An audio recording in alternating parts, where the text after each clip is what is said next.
Hey everybody, it's Jonathan with Token Forum. I'm here with Anthony Pompliano, partner at Morgan Creek. Anthony came up to Seattle for our Token Forum conference. You probably know him from his podcast, Off the Chain. Anthony, please introduce yourself. Thank you so much for having me. Anthony Pompliano, probably too many people know me as Pomp, and I'm a partner at Morgan Creek Digital. Obviously, you have a pretty big voice in the blockchain and the crypto space. I'd love to hear how you got into the space just to begin with. What's your origin story there?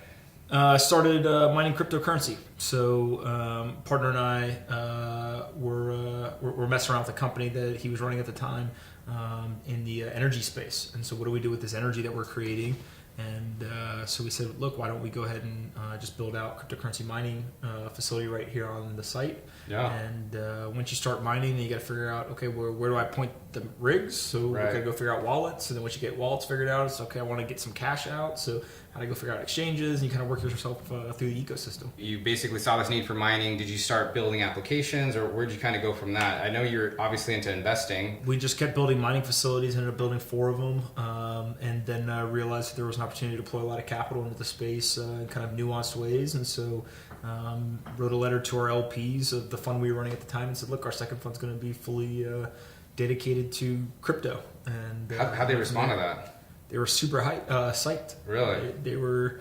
Look, if you're an investor and you've got somebody that you trust, and have been a good steward of your capital, and they say, look, I think there's a really interesting opportunity that's available in the market, and we think that we understand how to, kind of capture that opportunity.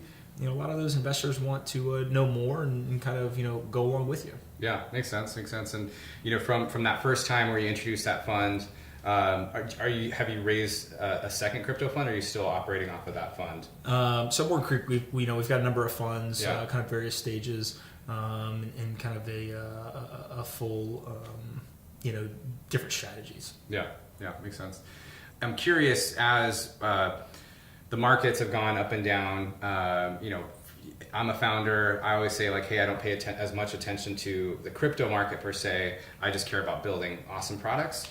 Curious what your insight is, and from what you see from the investment side. Look, and this is just kind of across the board, right? But the tourists are scared away when there's kind of bear markets. I think the intelligent people understand that those are the best times to look at markets, right? Is when there's been huge drawdowns, kind of low entry points. And so I think that crypto is no different than any other financial market, where you get people who are super emotional, some make good decisions, some make bad decisions. Yeah. And I think that's what we're watching play out now. What's next on the horizon for Morgan Creek? With what you're doing, and what are the things that you're looking for? We're in no rush, right? So I like to joke, it's not who's first, it's whoever lasts. Yeah. And so we just have a really, really long time horizon. And so I think that we're really comfortable with some of the opportunity sets that are available today, and then we're fearful of others, right? So if you kind of look at, obviously, the utility token space, the ICO space, we've been very bearish for 2.5 years now. We sidestepped a huge bull run last year, but I think this year is proving that it was a pretty good decision, right? Yeah. And so I think that over time what happens is you set a thesis and you kind of stay convicted to it. And if you do that for long enough, it pays off. Yeah. So I want to kind of shift to Twitter a little bit. You're crypto Twitter famous. How did that happen? I have no idea. I know 2 secrets on Twitter. Yeah. Right. The first secret is if you're weird, you can find other weird people on the internet. The fact that me and 150,000 other people wake up every day and go and talk about this stuff on the internet is like the craziest thing ever. Right. Totally. And then 2 is from early on, maybe because I'm OCD or I'm not really sure, but I just punctuation, spelled things right, like spacing, list, like the whole 9 yards. Yeah. And for whatever reason, those tweets have done incredibly well from an engagement standpoint. So that's obviously led to other things that you're doing. You're blogging. You started a podcast recently. I'm a fan of that podcast.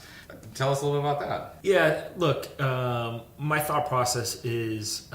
There's a lot of people who want to learn, and so we have opinions, myself and the rest of the team, and so we think that you learn a lot by actually putting your ideas out in public and having people tell you why you're wrong.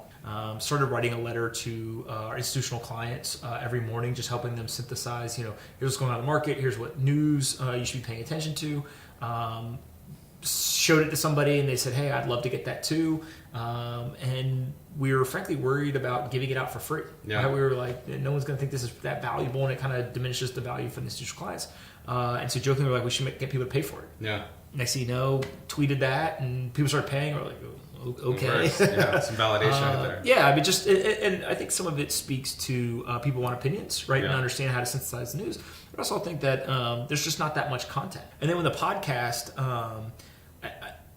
I just have really cool and interesting conversations with a lot of people, and I was like, I'm sure people would love to listen to this. And launched an episode, exploded, did another one, and the next thing you know, we just recorded a bunch of them. Yeah. And somehow, again, a bunch of weirdos found it on the internet. Yeah, definitely. We're trying to do the same thing with Token Forum, provide awesome content, and make sure that we're getting past the Lamborghinis to the moon and that kind of stuff. We're more about, hey, real world use cases. How do we get adoption? How do we get institutional investors into the mix? What's exciting to you or coming up, right? Whether that be a project, technology, a currency, whatever. What's kind of exciting coming up for you that you think? Bitcoin. Yeah. I mean, as crazy as it sounds, look, there's a lot of interesting stuff going on in the blockchain space, right? We think every stock, bond, currency, and commodity is going to get digitized. We think that most people don't even understand the power of blockchain technology and how it will be applied and the way you can incentivize people to do things in networks. But we've got the saying internally that the best trade may be the simplest. Mm-hmm. And everyone's really enamored by all the sexy kind of new things that are going on. But the reason why we're all here is because of Bitcoin. Right? Yeah, and totally. If it works, it will be incredibly disruptive on a global scale, almost to the point where we've never seen anything like it before. Definitely. Right? Big if, small percentage chance that happens today. Every day that grows bigger. But I think that every day when I wake up, I'm like, what a time to be alive, literally, in that if this plays out how many people think it will, this will be written in history books and talked about, forever. And so if we get to live through this, it's pretty exciting. I've heard you say things about Bitcoin in the sense like, hey, if Bitcoin fails, this all can fail, right? I'd love to hear your thoughts on the flippening, right? Or like the quote unquote. Which one? Yeah, right. Like if there's a potential flippening, like I'd love to kind of, what do you think about that scenario? Is that maybe doomsday? No, I think that, so there's a difference between Bitcoin losing dominance, right? And Bitcoin failing. So that's first. And then the reason why we say if Bitcoin fails, all other cryptocurrencies, right? So actual things trying to be money will fail.